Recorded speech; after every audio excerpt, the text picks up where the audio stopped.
Hi, Opers! Bem-vindos ao nosso OpaCast 4. Estamos aqui com um profissional maravilhoso, formado em arquitetura, nosso professor aqui da Faculdade de Design, Arquitetura e Urbanismo, Lucas. Bem-vindo, Lucas. Olá, Nicolas, boa Boa tarde. tarde, tudo bem? Hoje o papo a gente vai levar um pouquinho para a área de apagamentos na história, na cidade, no design e tal, sobre essas práticas decoloniais, né? Poderia dar um breve resumo sobre isso? Sim, então, a ideia é discutir um pouquinho, né, sobre essas reflexões decoloniais dentro da prática profissional em arquitetura e urbanismo, né, compreendendo o nosso papel enquanto profissionais e como fomentadores, né, desse debate. É, trazendo essa pauta de práticas decoloniais no design e na arquitetura, você acha que é uma forma de repensar os modos de criar e ocupar o espaço? Sim, sim, completamente. A gente tem hoje uma construção social e arquitetônica da cidade, né, que segue moldes colonizados, né, segue moldes coloniais e eurocêntricos, mas dentro de uma realidade que é outra, né? Então, a gente está aqui em Recife, né, um lugar que pulsa cultura, né, uma cultura local muito forte, mas que muitas pessoas, né, não sabem ainda ou não conhecem sua própria história, né, a história das suas ruas, da sua cultura. Gente, Lucas fez uma dissertação sobre essas práticas decoloniais, esse apagamento histórico, e aí eu queria lhe perguntar, Lucas, o que te motivou a realmente escrever essa dissertação, fazer esses estudos?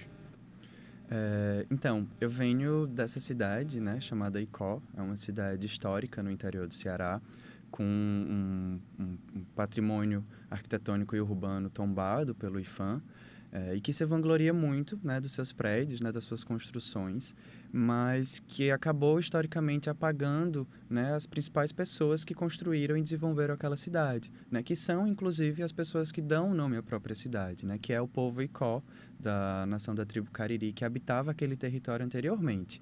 E eu cresci, né, muito apaixonado pelas edificações históricas, né, ecléticas, barrocas. E aí, somente após sair dessa cidade, né, após um afastamento territorial, é que eu começo a perceber que outras histórias existem, né, dentro daquele território, mas que elas não estavam sendo contadas, né, elas não estavam sendo registradas oficialmente, né, como a gente fala. E isso me fez sentir a necessidade, né, quase que como uma reparação histórica, né, de rever essas histórias, né, rever essas memórias e tentar materializar de alguma forma, registrar, né, de alguma forma e perpetuar dentro da história escrita, né, a vivência, né, e a existência desses povos dentro daquele território. Eu acho muito massa isso, né? Que você não abandonou suas raízes e trouxe um estudo, fez um estudo sobre algo muito necessário que realmente precisa ser escutado, visto pela sociedade. E aí você, na posição de profissional, né, design, de arquiteto, formado em arquitetura, como você acha que os profissionais da área podem dar visibilidade a essas memórias que foram apagadas e essas culturas que foram silenciadas? Então, eu acho que eu compreendo muito a cidade como esse palimpsesto cultural e de memória também. Eu acho que nós, enquanto profissionais, tanto da arquitetura, né, como do design, que trabalhamos muito com a imagem, cabe a gente, né, tentar, de certa forma, expressar, né, tanto a nossa cultura, né, como a nossa realidade local. Então, a gente tende muito a utilizar e reproduzir, né, práticas e teorias eurocentradas, né, e acaba esquecendo do que a gente está vivendo, de onde a gente vive, né, e do que a gente vive, das pessoas que constroem esse território.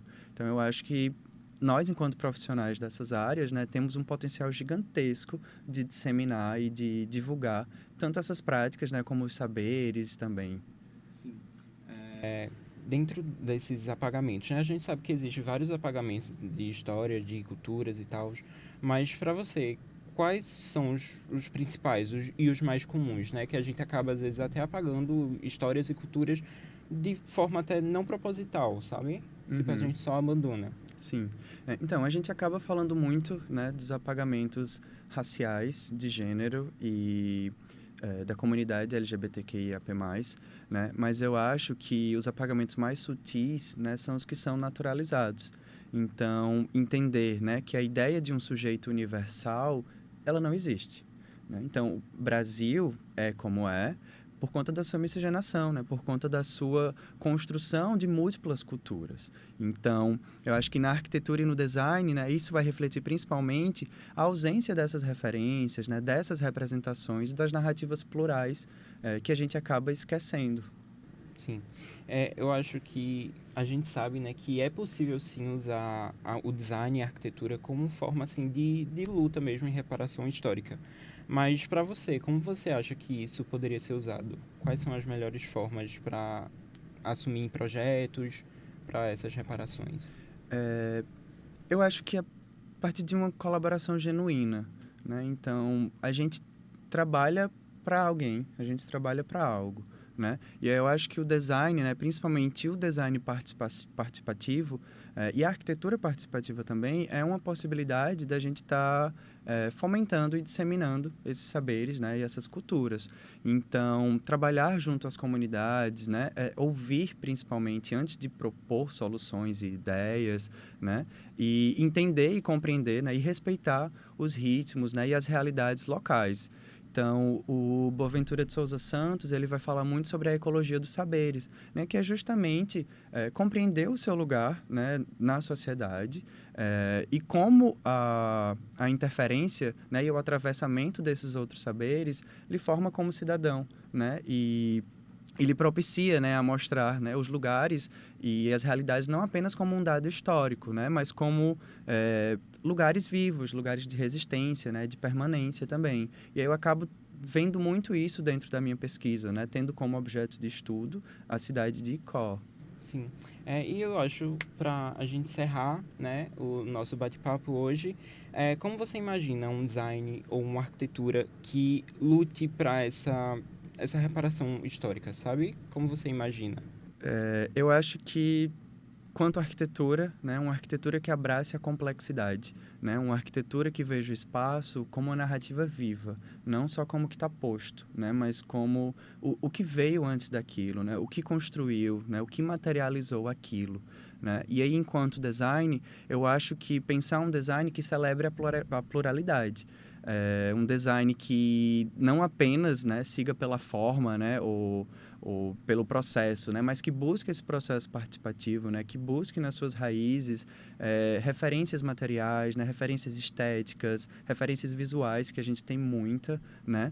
E que não busque incluir o outro, né? Mas que busque construir com o outro, né? Como a Walsh vai falar, né? Então, construir participativamente, né? Então, acredito que é um pouquinho nesse caminho.